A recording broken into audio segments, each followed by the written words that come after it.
Hello students, let's see this question.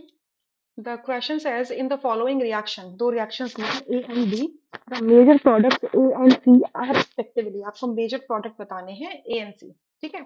So पहले A reaction देखते हैं. इसमें आपको एक अल्कोहल दिया है, मैं इसको नंबर कर देती हूँ. 1, 2, 3, 4. ये है आपका 3 मिथाइल ब्यूटेन 2 ओल, ठीक है? आपने इसको हीट किया एसिड की प्रेजेंस में, तो आपको दो प्रोडक्ट मिलेंगे A and B. A major होगा और बी माइनर होगा. तो किसी अल्कोहल को एसिड के प्रेजेंस में हीट करोगे तो डिहाइड्रेशन होगा.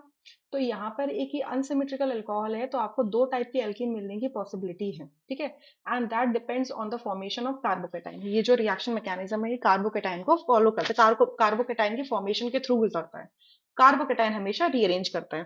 सो अब देखो यहाँ से बनने वाला कार्बोकेटाइन क्या होगा? हाइड्रोक्साइड क्या होगा? प्रोटोनेट होगा, वाटर के फॉर्म में निकल जाएगा, तो कार्बन नंबर 2 पे कार्बोकेटाइन बनेगा. तो एक एक करके देख लेते हैं. तो CH3, CH, CH3, CH positive and CH3. आपका ये कैसा कार्बोकेटाइन बना है? सेकेंडरी. अब इस कार्बोकेटाइन के अल्फा पोजीशन पे एक हाइड्रोजन है, तो यहाँ से क्या हो सकता है? 1 to हाइड्राइड शिफ्ट हो सकता है. यहाँ पर क्या होगा? 1 to हाइड्राइड शिफ्ट होगा, ठीक है? जिसे वैगनर मीरविन रीअरेंजमेंट भी कहते हैं, और ये होता है हमेशा अगर कार्बोकेटाइन बनता है तो यहाँ से बन जाएगा CH3, CH3, यहाँ पर आएगा पॉजिटिव चार्ज, ये हो जाएगा CH2 और CH3. अब ये कैसा कार्बोकेटाइन बन गया? अब पहले ये सेकेंडरी कार्बोकेटाइन था, अब ये बन गया टर्शरी कार्बोकेटाइन. तो टर्शरी कार्बोकेटाइन ज्यादा स्टेबल होता है, तो ये रीअरेंजमेंट फेवरेबल होगी और आगे जाएगी, ठीक है? तो इसी कार्बोकेटाइन से अब एल्कीन बनेगी. तो अब अगेन ये अनसिमेट्रिकल कार्बोकेटाइन है, तो दो टाइप की एल्कीन मिल सकती है आपको. यहाँ पर मैं दो टाइप की एल्कीन लिख देती हूँ. पहली एल्कीन बन सकती है आपकी CH2 double bond CH3, CH2, CH3. अब ये एल्कीन कैसी है? लेस सब्स्टिट्यूटेड है, तो ये इसको कहेंगे बी एल्कीन, मतलब माइनर एल्कीन है. और जो दूसरी एल्कीन बनेगी वो होगी CH3, CH3 double bond CH, CH3. ये आपकी मोर सब्स्टिट्यूटेड एल्कीन है, तो ये मेजर एल्कीन होगी, ठीक है?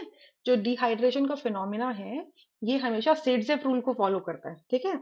अल्कोहल्स का जब भी डिहाइड्रेशन होगा ये सेडजेफ एल्कीन देगा, मतलब मोर सब्स्टिट्यूटेड एल्कीन देगा. तो ए एल्कीन तो आपकी होगी मोर सब्स्टिट्यूटेड.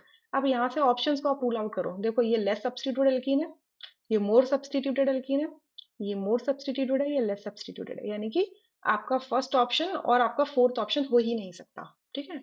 अब नेक्स्ट रिएक्शन देख लेते हैं कि आपने कहा कि ये जो एल्कीन ए बनी है, ठीक है, जो कि हमारी ये एल्कीन है मोर सब्स्टिट्यूटेड एल्कीन, इसका रिएक्शन अगर मैं किससे करा दूं? HBr से करा दूं, डार्क में, इन एब्सेंस ऑफ पेरोक्साइड. तो अगर डार्क है और एब्सेंस ऑफ पेरोक्साइड है, यानी कि मार्कोनी ऑफ रूल फॉलो करेगा. HBr ऐड होगा इस डबल बॉन्ड के अंदर according to Markovnikov rule. और मार्कोनी ऑफ रूल क्या कहता है?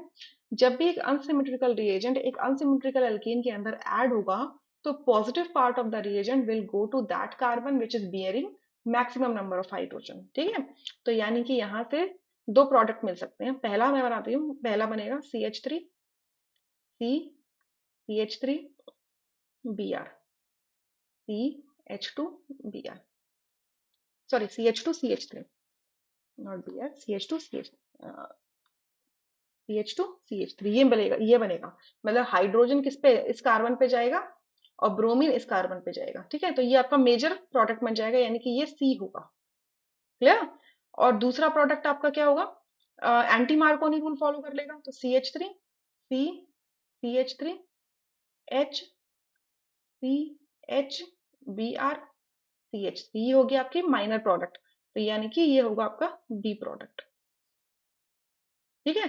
मतलब इस बी रिएक्शन की बात कर रही हूँ, ये रिएक्शन बी के लिए बी है, ठीक है?